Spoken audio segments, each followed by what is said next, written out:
అన్నా కూడా ఒక చిన్న ఇన్సిడెంట్ జరిగింది. అదే దగ్గర నరసింహపేట అనుకుంటా, ఏదో మా పాట వేస్తుంటే ఆయన పెద్ద ప్రొఫెషనే, పేర్లు తీయను.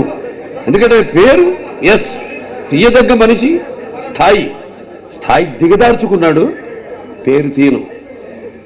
బాలకృష్ణ పాట ఆళ్ళ కార్యకర్తకి బాలకృష్ణ పాట వేస్తారండి అన్నాడు. ఇక అంతకంటే ఇక మూర్ఖులు ఎవరు ఉంటారా? యథా రాజా తథా ప్రజ. ఏం చేస్తాం? జాగ్రత్త, హెచ్చరిస్తున్నాం. మీ పరిధిలో మీరు ఉండండి. ఏది మేము అనుకోట్లా.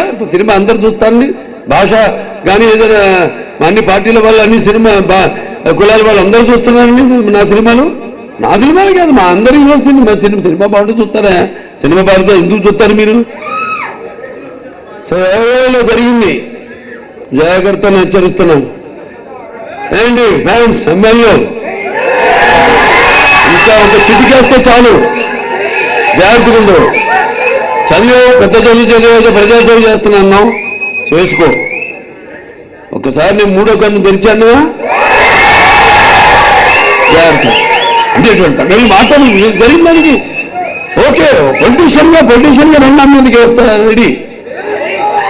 అంతేగాని మళ్ళీ సినిమా విషయాల్లోకి వచ్చి బాలకృష్ణ పాట ఇంత నీచం దిగజారిపోయి ఇటువంటి తేవడానికి అది అయ్యేది కాదు. కానీ అటువంటిది మళ్ళీ పునరావృతం కాకుండా చూసుకోండి, జాగ్రత్త హెచ్చరిస్తూ